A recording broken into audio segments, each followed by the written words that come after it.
Bonjour, bonsoir les amis, ça dépend de là où vous vous trouvez pour partager avec moi les histoires. N'hésitez pas à partager avec les autres, ça va sauver la vie des gens à travers ces histoires parce que il y a d'autres qui font des choses et par après ils vont regretter parce que s'ils savaient ça, ils ne pouvaient pas ou elles ne pouvaient pas se mettre dans des histoires. Mais quand tu écoutes l'histoire, ça peut te donner vraiment l'idée de ce que tu vas faire.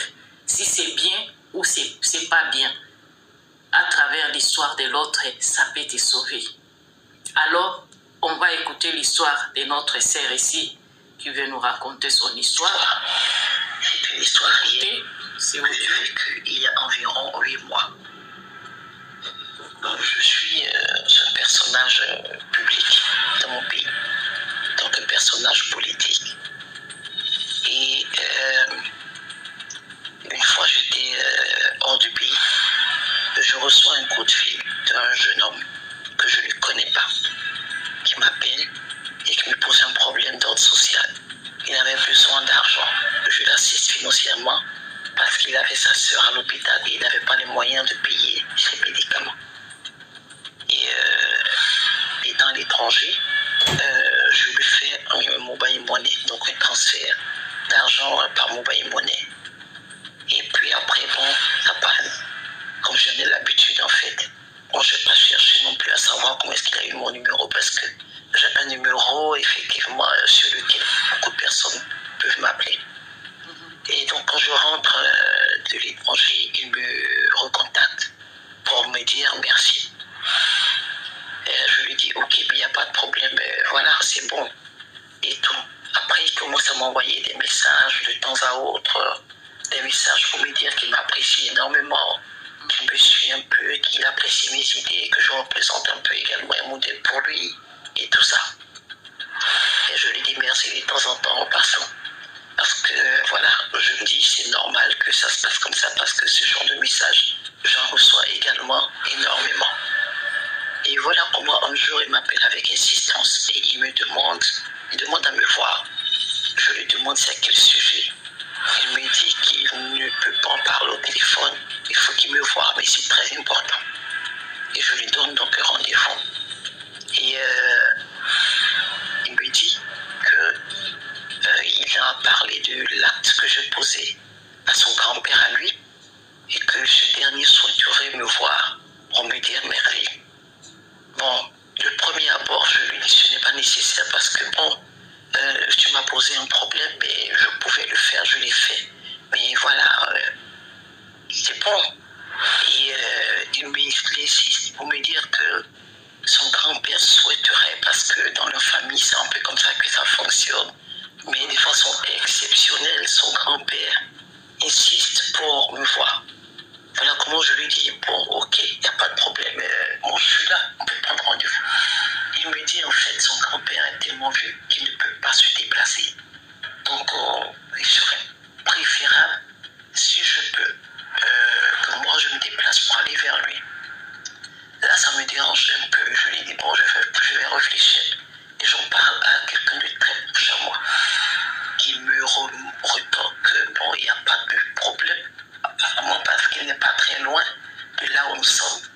Et que non seulement je suis en politique et je sais comment c'est, les gens ne se font pas de cadeaux, mais surtout, des vieilles personnes comme ça, généralement, ont des dons, elles peuvent prier pour toi, elles peuvent te faire des bénédictions, elles peuvent même prier pour que tu aies la protection contre les attaques, les coups que tu reçois et tout ça.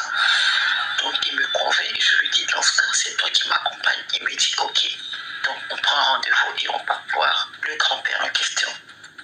Lorsque nous arrivons après les civilités, donc les salutations, le vieux demande à ce que les autres se retirent pour qu'on reste à deux. Et c'est ce qu'on fait.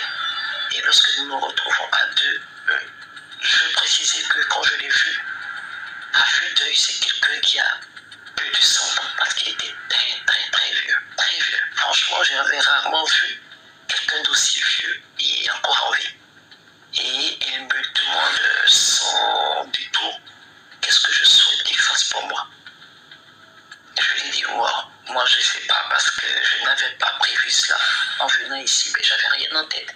Je suis venu juste parce que son petit-fils lui a dit qu'il voulait me dire merci.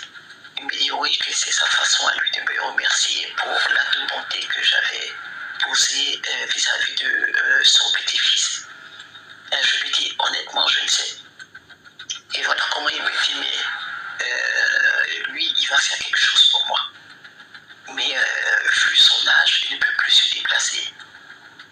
Mais il a son fils à lui qui va prendre sa succession par rapport à ses dons. Donc il a légué ces dons-là. Et ce fils-là va m'appeler, entrer en contact avec moi et me dire ce qu'il y a à faire. Ça sera sa façon à lui de me dire merci. Je dis d'accord, donc on prend congé. Par la suite, 2 jours après, je reçois un appel. Et l'appel que je reçois, c'est du jeune homme que j'avais aidé, qui me dit, madame, je vous appelle parce que je suis avec le fils du vieux, effectivement, la question dont il avait parlé. Et on doit venir vers vous. Nous prenons rendez-vous, il vient vers moi. Il me dit que le vieux lui a laissé des instructions. Et selon ces instructions-là, nous devons nous rendre à la mer. Donc en bordure de mer. Je lui dis, mais qu'est-ce qu'on va faire en bordure de mer? Il me rassure que non, c'est juste pour aller prendre les fixer en contact, en fait, nouer un contact. Et à partir de cela, les choses vont se mettre en place. Et que ce n'est rien de méchant et tout. Et d'ailleurs, ça va se faire en journée. Je dis, ok. Donc le jour du départ, on prend rendez-vous donc pour le lendemain. Le jour où nous partons à la mer, parce que la mer, elle n'est pas du tout loin. Là où il a souhaité qu'on aille n'est pas du tout loin de là où nous nous trouvons. Et avant de partir le matin, il me demande à moi d'acheter un téléphone. À un Android, donc un petit téléphone de 6-7 000 francs CFA. Ce que je fais. Il me dit d'acheter également une carte SIM, donc avec un nouveau numéro de téléphone jamais utilisé. Ce que je fais, il insiste pour que je le fasse moi-même, que ça ne passe pas d'entre nous. Je dis d'accord.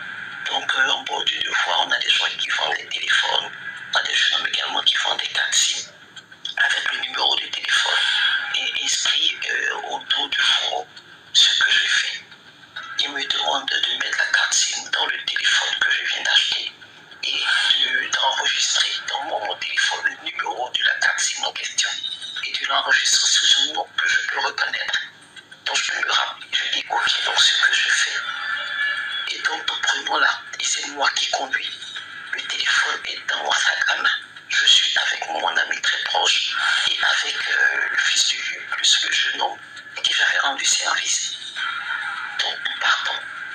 Lorsque nous arrivons à la mer, il me demande simplement de marcher un tout petit peu, de m'éloigner à cause des indiscrétions, parce qu'il se pourrait qu'il y ait des personnes qui marchent là ou bien qui sont au bord de mer. Et il était 9h du matin. 9h. Et donc il me dit, bon, vous marchez un peu, juste un peu devant, vous voyez les rochers qui sont là-bas. Quand vous arrivez au niveau de ces rochers, apparemment il n'y a personne qui va vers là-bas. Vous lancez le téléphone dans l'eau. Et le monsieur me demande le téléphone que je viens d'acheter à 7 000 francs, dans lequel j'ai mis la nouvelle carte SIM et dont j'enregistre le numéro. Il me demande de le lancer dans la mer, ce que je fais. Mais quand je lève la main et que je m'apprête à lancer le téléphone, il y a une vague qui s'y lève, environ 5 mètres de hauteur. Mais une vague avec une forme en fait, une vague avec une forme humaine. Et quand je lance le téléphone, la vague engloutit le téléphone avant même que le téléphone ne tombe dans l'eau en fait. C'est comme si cette vague avec la forme humaine là est sortie de l'eau pour récupérer le téléphone. Et donc ensuite, la vague retombe et plus rien. Mais lorsque le téléphone est englouti par la vague qui s'est élevée à 7 mètres de hauteur, je prends froid de la tête aux pieds. Je suis paralysé sur place pendant quelques secondes parce que j'ai le sentiment qu'une créature est sortie de l'eau à travers ces vagues-là pour récupérer le téléphone. Après quelques secondes, je remets mes esprits et je retourne vers les autres qui m'attendaient. Et quand je retourne vers eux, je dis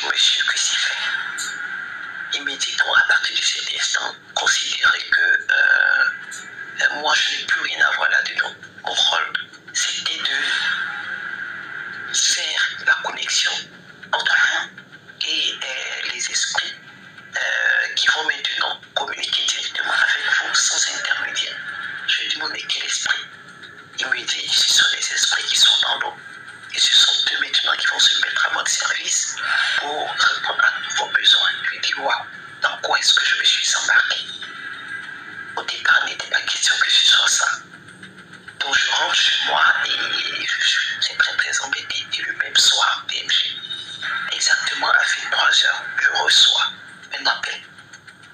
Je regarde mon écran de téléphone et le numéro du téléphone que j'ai pris le matin, que j'ai enregistré. C'est ce téléphone qui m'appelle. Ça veut dire que le téléphone que j'ai jeté dans l'eau, c'est ce téléphone-là qui m'appelle. Je dis waouh. Après quelques hésitations, je décroche. La voix que j'entends une voix qui vient. J'ai l'impression que c'est une voix d'ombre en fait. Une voix caverneuse. Une voix qui fait peur. Je ne peux pas vous dire si c'était un homme, si c'était une femme. Mais cette voix, elle faisait peur. Et la personne me dit qu'ils ont bien réceptionné le téléphone que je leur ai envoyé. Ils sont une communauté. Ce sont des esprits, ils vivent sous l'eau et ils se mettent à ma disposition. Ils l'appellent tous ce soir. C'est juste pour établir le premier contact, mais qui me rappelleront le lendemain. Je lui dis bon, donc je reste vraiment sans vous. Et puis ensuite, il raccroche.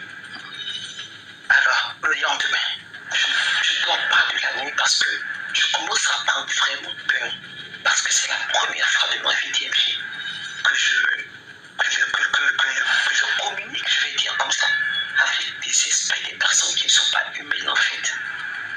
Le lendemain, à la même heure, donc mon téléphone sonne, c'est le même numéro, c'est la même voix. Et cette créature-là me dit, ok, après avoir noué le premier contact, on voudrait maintenant savoir ce que vous souhaitez. Je lui dis, bah, je ne sais pas. Et voilà comment il me dit, mais vous êtes un personnage politique. C'est ça, je dis oui. Il me dit, vous savez, on peut faire de vous quelqu'un de grand. On peut faire de vous quelqu'un de puissant. On peut faire de vous quelqu'un d'extrêmement riche que rien ne pourra arrêter. De sorte que vous puissiez aller jusqu'au bout de vos ambitions politiques. Rien ne pourra vous arrêter. Tout dépend de vous.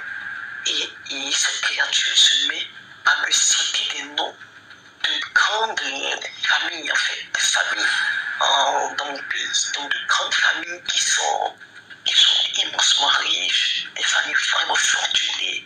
Voilà, qui me dit, mais vous connaissez telle famille, cette famille-là travaille avec nous. Vous connaissez telle autre famille, cette famille-là travaille avec nous. Enfin, ce sont des familles fortunées et respectables du pays. Il m'en cite 5. Et il me dit, on peut faire la même chose avec vous sur des générations, mais tout dépend de vous. En tout cas, écoutez, cette histoire, vraiment, c'est grave. Hein? Vous voyez comment les gens se rencontrent avec des esprits seulement comme ça. Écoutez bien cette histoire et partagez pour aider les autres aussi. Tu peux rendre quelqu'un service dans le bon, mais il t'amène dans des choses que toi, tu n'as pas imaginé même. Écoutez bien cette histoire, bien-aimés. Les amis, c'est grave. Je lui dis, ok, qu'est-ce qu'il y a à faire? Il me dit, pour aujourd'hui, c'est juste un test.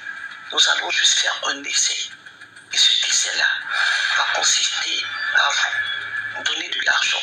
Et donnez-nous un chiffre, peu importe. N'importe quel chiffre vous passe par la tête, donnez le nom. Je lui dis 200 000 francs et 200 millions de francs CFA. Il me dit, mais vous plaisantez. Bon, nous ne fonctionnons pas comme ça. On va le multiplier par 3. Donc, on va vous donner dans 3 jours, vous aurez 600 millions de francs CFA. Mais c'est juste un test que nous faisons pour vous montrer que nous ne plaisantons pas, que nous ne sommes pas là pour nous amuser, mais nous nous mettons à la disposition de quelques personnes qui acceptent le fait de travailler avec nous. Et ils me demandent donc d'acheter un sac, pas une valise, un sac de voyage, des sacs en tissu avec la fermeture éclair, d'acheter un nouveau sac, de le mettre dans un endroit de mon choix, mais un endroit auquel personne n'a accès, donc un endroit où personne ne pourra trouver ce sac.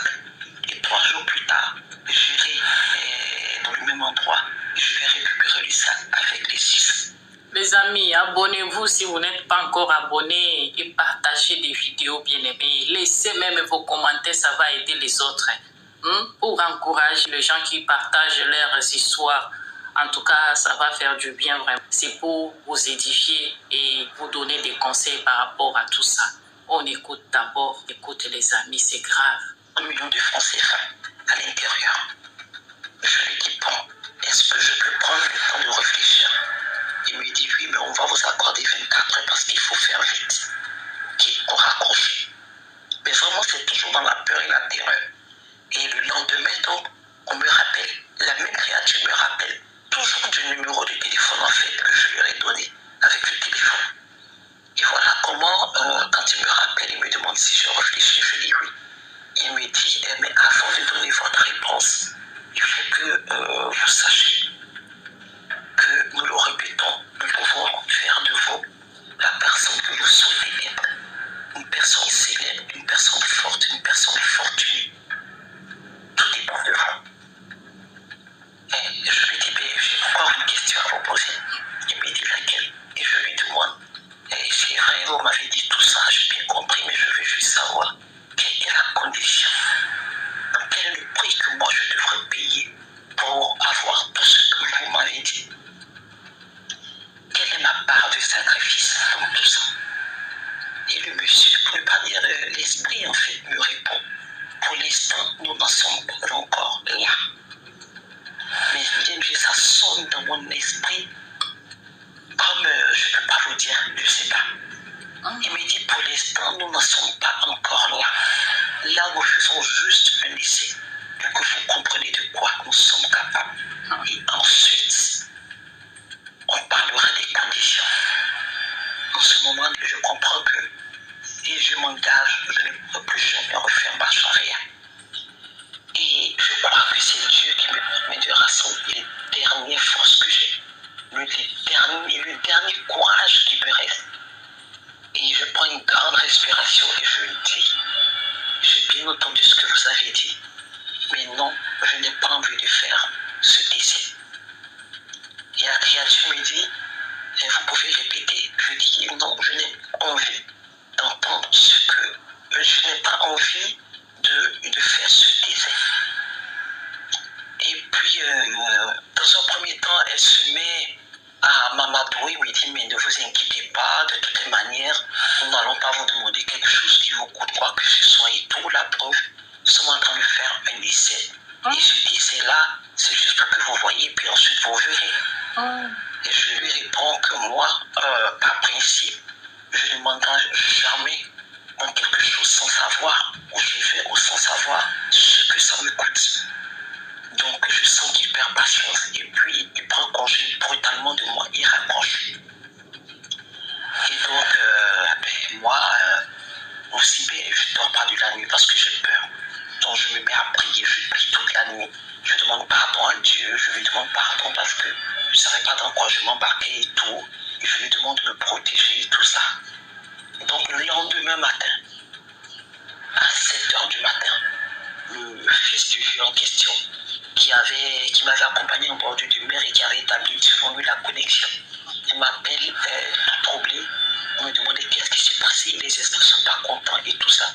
Je dis, il ne s'est rien passé du tout, sauf que bon, j'ai changé d'avis. Il dit, non, vous ne pouvez pas changer d'avis comme ça parce que ça ne fonctionne pas de cette manière. Je les ai déjà engagés, vous avez déjà pris contact, il essaie de parler. Je lui dis non, moi je n'ai rien demandé du tout. C'est vous qui êtes venu me chercher, c'est pas moi qui suis allé vous chercher. Mais dans ce cas, il y a des sacrifices à faire, sinon ça va me retomber là-dessus et tout ça.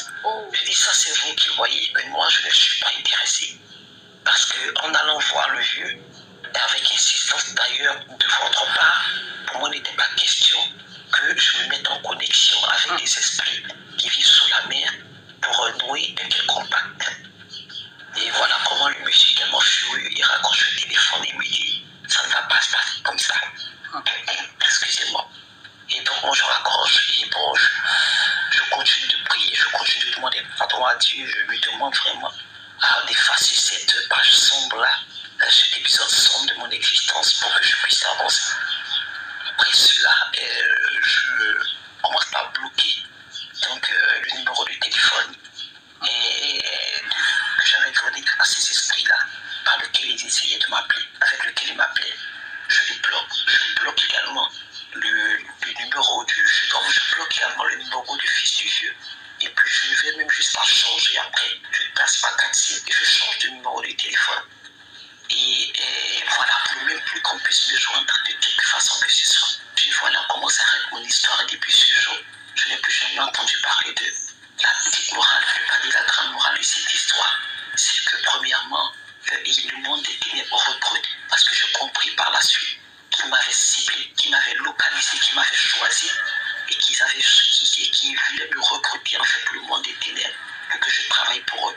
Alors je voudrais demander à tout le monde, pour ceux qui suivent toi, Messie, de faire attention. Parce que l'argent facile, ça n'existe pas.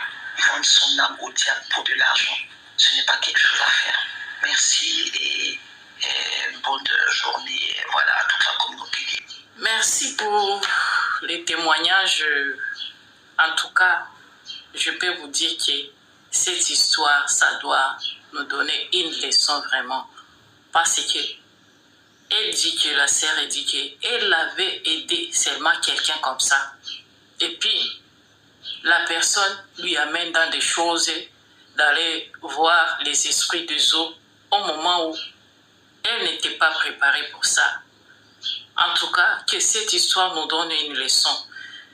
Il y a des gens qui sont là en train de chercher les gens qu'ils vont recruter au diable. Et c'est comme ça que les gens se retrouvent dans des choses horribles. Elle a fait le bon, mais on veut lui amener maintenant de mauvaises choses. Alors, dans la vie, il faut être prudent, prudente. Si quelqu'un veut t'amener dans quelque chose que tu ne comprends pas, qu'il n'est pas à mesure de t'expliquer bien avant, il ne faut pas y aller même. Parce que si quelqu'un n'est pas à mesure de t'expliquer quelque chose avant d'y aller, donc, et il sait ce qu'il cache derrière ça. Parce qu'il voit que s'il t'explique d'avance, tu peux refuser carrément. Mais il t'amène dans des choses là, petit à petit, avec douceur, au moment où il t'amène vers le diable. Alors que cette histoire nous donne une leçon. Tu peux aider quelqu'un, il veut te remercier avec un cadeau empoisonné maintenant. Toi, tu as fait avec un bon cœur, mais la personne veut te faire maintenant des mauvaises choses. Alors, avant de faire toutes choses, il faut prier d'abord. Prier, bien-aimé dans le Seigneur. C'est pourquoi le Seigneur nous a dit, priez sans cesse. Alors, j'espère que Dieu a aidé la sœur parce qu'il a fait recours à Dieu. Elle s'est repenti d'abord, elle a demandé pardon à Dieu et Dieu a écouté sa prière. Parce que sinon ces esprits-là pouvaient continuer à lui agresser.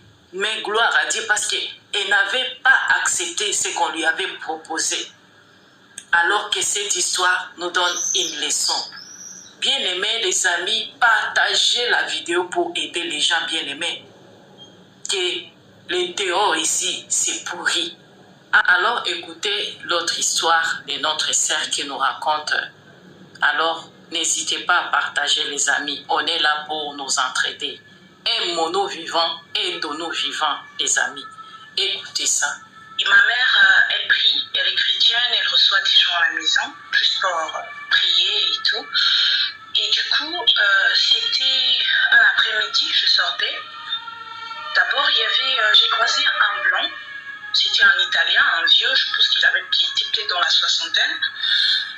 Et ma mère, elle m'avait envoyé aller acheter du riz et du poulet, comme d'habitude à la boucherie. Et du coup, le monsieur, il s'arrête. Il me dit bonjour, je dis bonjour, ah tu es très belle, je dis merci. Il me demande où est-ce que je vais, je dis non, je vais juste à la boucherie acheter de quoi manger et puis je rentre. Il me dit d'accord, on y va, je vais te déposer. Petite que j'étais, je me suis dit un blanc dans une grosse voiture comme d'habitude. Et je suis montée, il m'a accompagnée et il m'a ramenée à la maison. Et du coup ma mère, je ne sais pas ce qu'elle avait ressenti, mais elle est sortie devant le portail. Et elle m'a vu sortir d'une grosse voiture et elle a commencé à me demander qui est ce monsieur. Et le monsieur qui dit, madame, excusez-moi, ne vous effrayez pas, je vais juste raccompagner. Et ma mère m'a dit, plus jamais, On écoute l'histoire et puis on va se donner des conseils. Et vous aussi, laissez votre commentaire bien-aimé. C'est pour aider les autres. Écoutez. Si une personne t'arrête en cours de route, te demande de te raccourcir le chemin, que tu montes. J'ai dit d'accord. Et ensuite, j'avais oublié d'acheter l'huile. Elle m'a dit, repars, va acheter de l'huile. Je repars acheter de l'huile et sur le même chemin, je croise une dame dans une grande voiture. Elle s'arrête, elle me dit, ma petite, bonjour. Je dis bonjour. Elle me dit que, ah, je t'ai vu, mais j'ai à me confier. Est-ce que je peux te parler? Et moi, ça m'a effrayée. Parce que rien qu'à la voir, c'était une dame qui était bien posée, riche. Et je lui ai dit, me parler de quoi? Elle m'a dit que j'ai vu que c'est juste mon esprit qui a donné et j'ai demandé au chauffeur de m'arrêter pour parler avec toi. J'ai dit, ok, d'accord. Elle m'a demandé, tu vis où? Je lui ai montré du doigt là ce que je vivais. Elle me dit, vraiment, là où je suis, j'ai besoin de prière. Que ça ne te fasse pas peur, mais j'ai vraiment besoin d'aide. J'ai dit, d'accord, madame, je vous écoute, mais à ma maman, elle prie, si vous voulez, je peux vous emmener chez ma mère. Elle dit, non, je voudrais d'abord vous parler, et après, ensuite, on va voir ce qui va se passer. Elle a commencé à m'expliquer qu'elle ne dormait pas la nuit. Je lui ai demandé pourquoi. Elle me dit que la nuit, lorsque je dors, mon mari me demande souvent de dormir juste allongé, une seule position, sans habit, sans drap, rien, mais juste dormir comme ça nu. Et à un moment donné, il se transforme. Il se transforme, il devient comme... il prend la forme d'un gorille. Et de là, excusez-moi du terme, il me fait des rapports sexuels.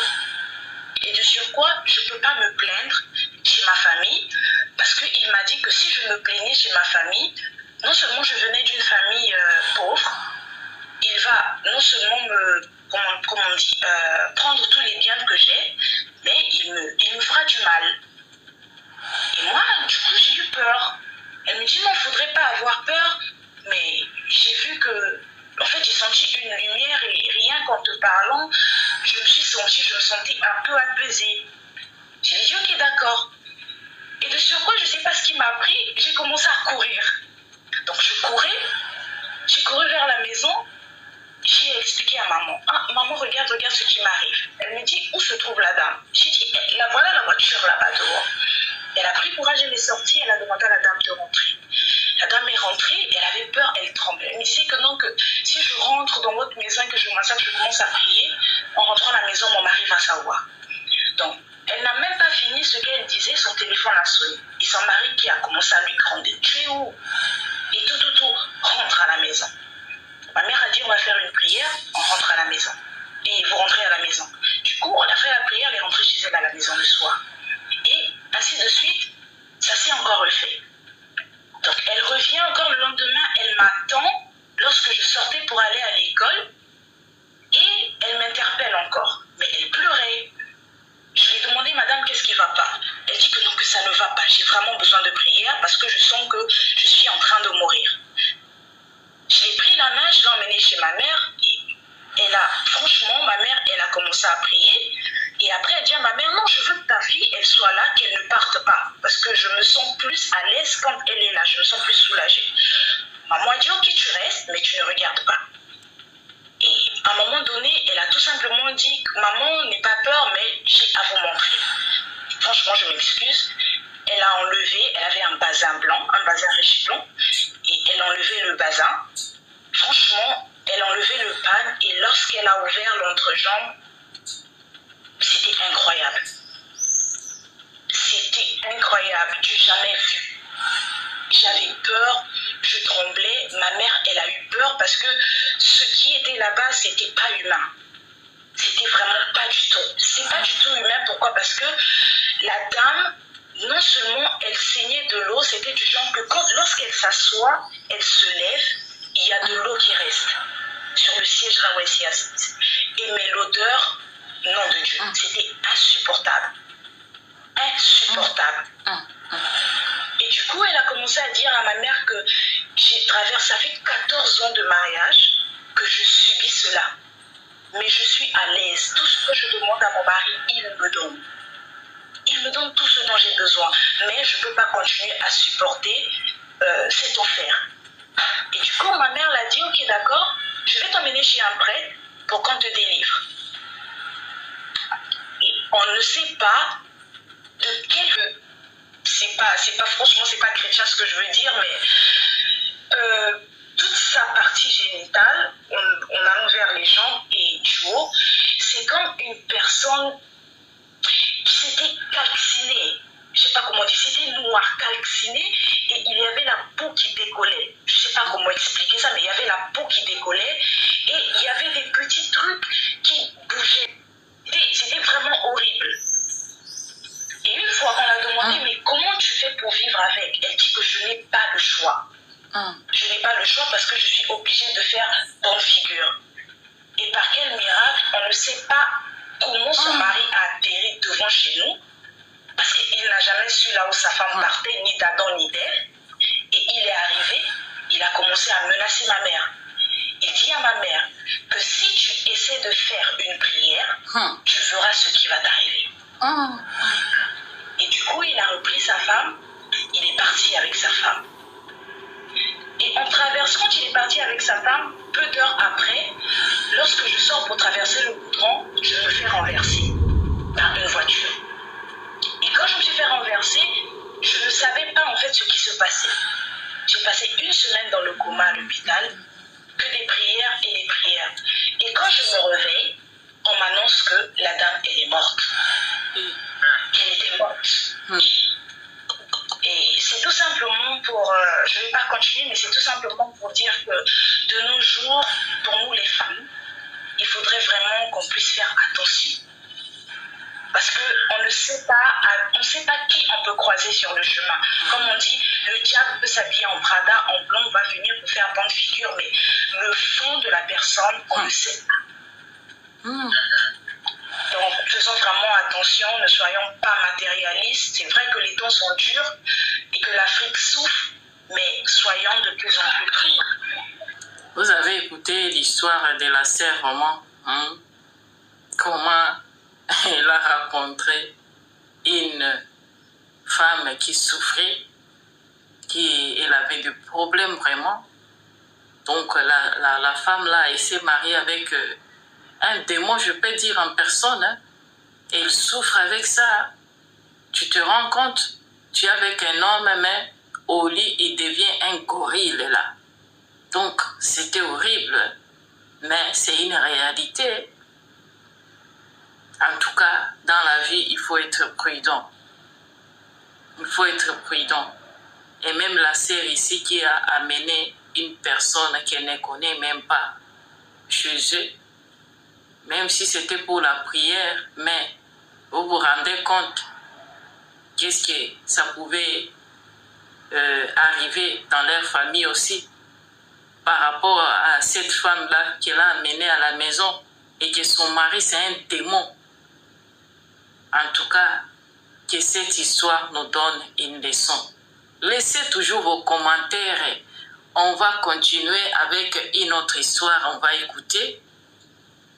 Vous écoutez. J'espère que la sœur ici qui nous a raconté son histoire, c'est grâce à des prières de sa maman qu'elle est restée en vie. Parce qu'on voulait aussi la tuer quand elle a eu l'accident. Mais c'est grâce à Dieu qu'elle s'est en sortie dans l'hôpital. Donc, dans la vie, il faut faire attention et prier vraiment. Sans la prière, vraiment, vous n'êtes pas protégé. C'est la prière qui protège les enfants de Dieu. En tout cas, que cette histoire nous donne une leçon. Partagez les amis pour aider les autres. On va écouter l'autre histoire ici. Ma soeur, elle avait 19 ans. Elle s'appelait Radissa. Elle avait 19 ans, sauf que elle ne connaissait pas les hommes déjà de base, et c'était une personne qui était beaucoup dans l'église, tout ça, etc.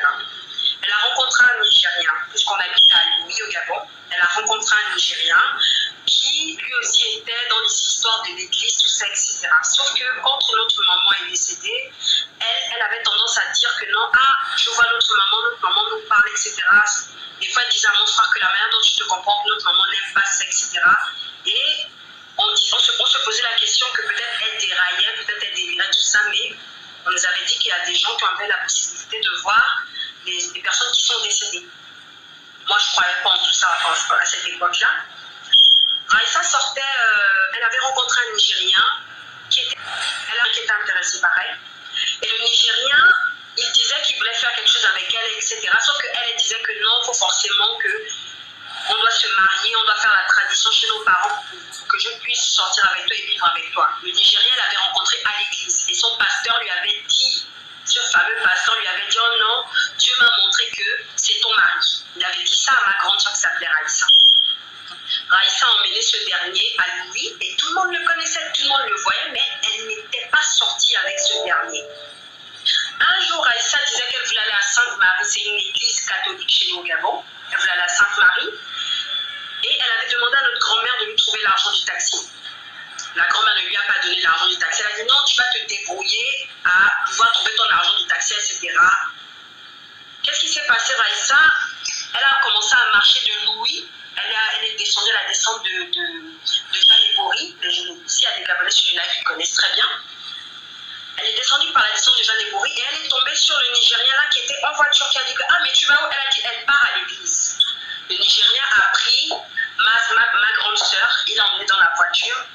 Quand il l'a emmenée, on remarque que ma sœur ne revient pas. 6 ans après l'histoire du PK8, on avait retrouvé un corps qu'on avait enlevé les organes, c'était ma propre grande sœur. La nuit tombe, Raïssa ne rentre pas à la maison. Ça nous étonne parce qu'elle, déjà de 1, elle ne connaît pas les hommes, elle était vierge et elle s'était beaucoup dans la prière, tout ça, etc. La nuit tombe, on remarque que Raïssa ne revient pas à la maison. Le lendemain, on commence à faire la vie de recherche à RTN, et en plus on avait un nom qui travaillait à TV Plus aussi. Donc on a commencé à faire le communiqué que non, voilà, il y a une soeur qui est décédée, tout ça, on la cherchait, patati patata. Le 3e jour, on ne trouve toujours pas Raïssa. On continue à faire des recherches. La PH est partie même au niveau du PK5, aller même jusqu'au PK12, aller jusqu'à Cité Mébian, dans les rues, n'importe où, on est en train de chercher Raïssa. Un jour, ma soeur, elle est en train de dormir. Il y a l'autre, la défunte maman qui vient dans le rêve. Elle fait un rêve en fait. Et dans ce rêve, la maman disait ah, va chercher Raïssa. Elle n'avait pas encore dit le corps. Elle a dit va chercher Raïssa. Elle est partie. Elle fait le rêve. La 2e fois, maman vient lui dire va chercher Raïssa. Elle se réveille, il est 3h du matin. Elle appelle nos frères, nos cousines que non, ah mais je ne comprends pas, j'ai fait un rêve, vous l'aviez vu, il me dit va chercher Raïssa. En ce temps, Raïssa est encore vivante. Et au Gabon, il ne faut pas oublier que quand ils font des pratiques rituelles, quand ils retirent les organes, tu dois être vivante. Tu dois crier en fait, parce que le cri là, ça les apporte, je ne sais pas quoi. Après, elle se rendort, on lui dit non, il faut prier, elle se rendort. Vers 10h du matin, il y a la vieille qui vient dans le rêve qui dit va chercher le corps de Raïssa.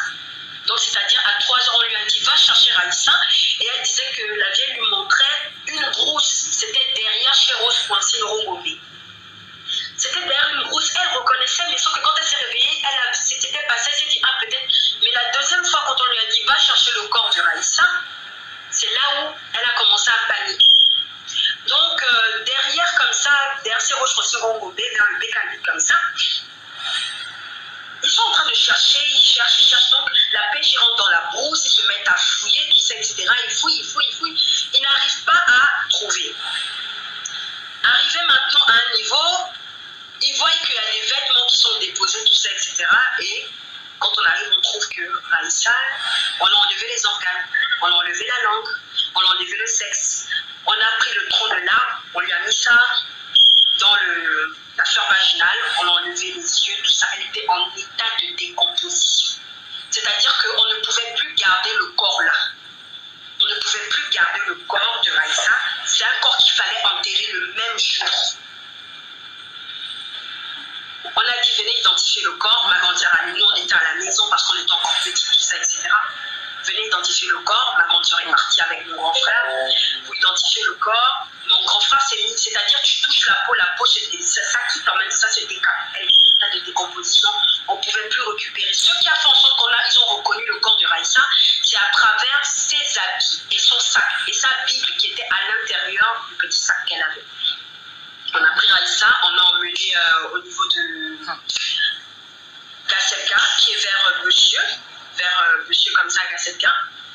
On l'a emmené là-bas. On l'a mis donc dans un congélateur dehors, mais pas à l'intérieur de la morgue. On l'a mis dehors. Parce que ça sentait énormément, on ne pouvait plus rien faire. On commençait à préparer les funérailles, tout ça là pour l'emmener. Après, notre grand-père a dit, bon, on va l'enterrer, on va essayer de faire quelque chose de grave. Mais sauf que le jour qu'on l'enterrait, on creuse, on tombe sur un bois. On creuse, on a commencé à creuser depuis 8 heures au cimetière de Plein-Niger. On a enterré Raïssa à 14 heures. C'est-à-dire que les gens ne faisaient que creuser, ne faisaient que tomber sur un bois. Vraiment, c'était compliqué de pouvoir enterrer Raïssa. Le soir, on arrive chez notre grande sœur, il fallait qu'on reste avec elle, on essaie de discuter. Elle est venue nous annoncer le décès. On sent l'odeur du pourri dans la maison. Raïssa, elle est morte un 24 décembre. Voilà pourquoi chez nous, on ne célèbre pas la Noël. Quand la Noël arrive, ça nous fait repenser au décès tragique de notre grande sœur. On sent l'odeur du pourri dans la maison. Ma soeur, elle dort, elle ressent l'odeur du pourri. C'est comme si elle était encore là. Elle était encore là. On sent l'odeur du pourri, on ne comprend pas. On pompe les choses, mais on sent l'odeur du pourri. Tu vois, donc, c'est pour dire que pour une histoire de... Je ne dis pas que tous les pasteurs sont comme ça, tu vois. Mais pour une histoire qu'elle a rencontré un Nigérien à l'église, on lui a fait la prédication que c'était l'homme de sa vie. Elle est restée avec ce dernier. Ce dernier a juste proposé de l'emmener à l'église pour la déposer. On ne savait pas que quand Raïssa partait là, elle n'allait plus revenir. Tu vois un peu? Elle est partie. Elle n'est plus jamais revenue. Ça en allait sans retour. Si la grand-mère lui avait remis l'argent du taxi, je ne pense pas que Raïssa devait monter dans la voiture de ce Nigérien. Parce que même ce Nigérien qu'elle appréciait bien, elle ne montait pas dans sa voiture. Tu vois? Donc, si la grand-mère lui avait remis des sous, elle aurait pris son taxi, elle serait revenue. Et en ce temps, il ne faut pas qu'on oublie qu'au Gabon, les crimes... Et c'était à une époque, vraiment, c'était abusé. Tant qu'il n'y a pas de sang, ils ne peuvent pas faire certaines choses. Donc, c'est comme ça que Raïssa est décédée. En tout cas, cette histoire est triste, vraiment. Vous écoutez? Donc, à cause d'un pasteur qui a parlé, soi-disant, des prophéties là, de fausses prophéties, qui a détruit la vie de la sœur. Elle a perdu même sa vie à cause des prophéties. Soi-disant, Dieu m'a dit que celui-là, c'est l'homme de ta vie. Celui-là, il va te faire du bien au moment où ça ne vient pas de Dieu. Alors que cette histoire nous donne une leçon dans la vie, même si on te dit quelque chose, c'est un pasteur ou quoi, il faut discerner. Prie, demande à Dieu. Il ne faut pas te mener dans des histoires là que tu ne sais pas vraiment là où ça va t'amener. Et là, écoutez les prophéties des soi-disant hommes de Dieu. Ce ne sont pas des hommes de Dieu, des hommes de Dieu. Non, ce sont des hommes du diable, ces gens-là. Parce que quelqu'un qui n'a pas le Saint-Esprit, il n'est pas un serviteur de Dieu. Alors, que leurs apparences ne vous trompent pas, mes bien-aimés, les amis, les dehors c'est gâté. Combien de gens ont perdu leur vie à cause des pasteurs, des soi-disant des pasteurs, parce qu'il y a les pasteurs et les pasteurs. Vous avez écouté même l'autre histoire que je vous ai racontée pour la sœur là aussi. Un pasteur qui dit qu'il va leur aider à devenir riches, avoir de l'argent. Et le pasteur lui demandait des pipis. Tu dois donner ton pipi là chaude. Tu dois lui donner ça. Vous écoutez ça. Les séances de purification. Il faut faire attention, les amis. Les dehors, c'est gâté.